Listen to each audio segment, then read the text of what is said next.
আমরা বলবো তোমরা কি চাও, তোমাদের চাকরি থাকলে আমরা চাকরি দিব, বিদেশ যেতে চাইলে বিদেশ যাও, তোমরা যদি যেটা চাও, বিয়ে করতে পারো না পয়সা নাও, যা লাগে আমরা দিয়ে দিব, আপনার 95% ভালো হয়ে যাবে। আর 5% ভালো না হইলে এদেরকে মামার বাড়ি পাঠাই দিব, লালগড়ে পাঠাই দিব। সেখানে কিছু লোকদেরকে পাঠানো হবে, তারা এদেরকে প্রশিক্ষণ দিবে, বুঝাবে যে কেন ভালো মানুষ হওয়া দরকার। ওখানে এদের পোলাও দেওয়া হবে, কোরমা দেওয়া হবে, বিরিয়ানি দেওয়া হবে, মা বাবাকে দেখতে যেতে দেওয়া হবে, স্ত্রী থাকলে স্ত্রীকেও যেতে দেওয়া হবে। সবাই মিলে পোলাও বিরিয়ানি খাওয়াই টাওয়াইয়া বুঝাই টুজাইয়া ওখান থেকেও আরো 1% ভালো হয়ে যাবে।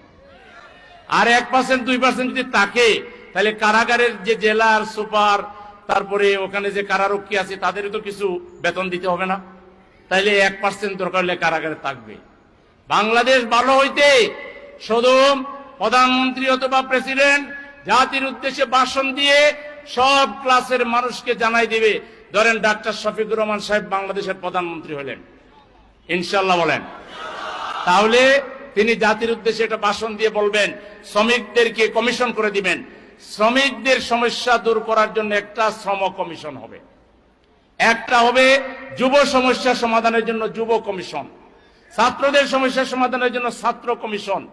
এই কমিশন 6 মাস সময় লাগবে না, 3 মাসের মধ্যে রিপোর্ট দিবে, কার বেতন স্কেল কিভাবে হওয়া দরকার, কর্মক্ষেত্রে কার কি সুবিধা হওয়া দরকার, এগুলো 6 মাস 1 বছরের ভিতরে লাইন আপ হয়ে যাবে। এরপরে এই অনুযায়ী মানুষ তার সুবিধা পাবে।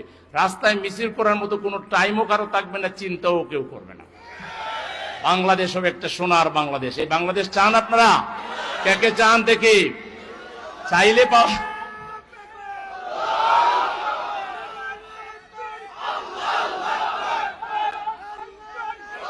এবার আসেন, খুব খুব খুব খুশি হয়েছেন তো, বাংলাদেশ চান না? এবার আমি দেখি আপনারা কি বাংলাদেশ চান।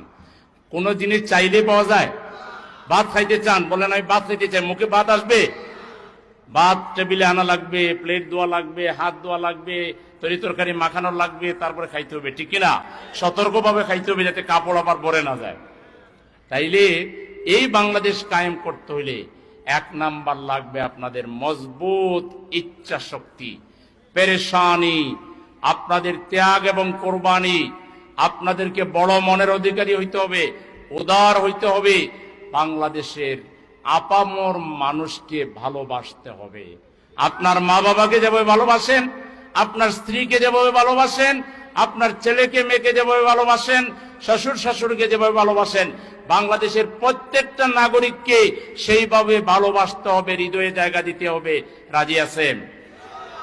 ভালোবাসবেন কি? গৌরব বসে বলেন যে আমি মানুষকে ভালোবাসি, আমি মানুষকে ভালোবাসি, হবে? মানুষের ঘরে ঘরে যেতে হবে, বস্তি থেকে শিল্পপতি পর্যন্ত প্রত্যেকটা ঘরে গিয়ে নক করতে হবে, কলিং বেল টিপতে হবে। আসসালামু আলাইকুম, আমরা জামাত ইসলামীর পক্ষ থেকে আসছি, জামাত ইসলামীর আমিরের বক্তব্য লিফলেট দিতে হবে।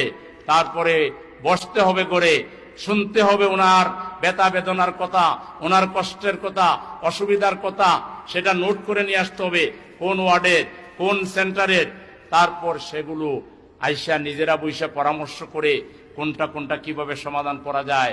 মানুষের প্রত্যেকটা সমস্যার সমাধানের দায়িত্ব এখন থেকে জামাতের কর্মীদেরকে নিতে হবে। এত টাইম কি আপনাদের আছে?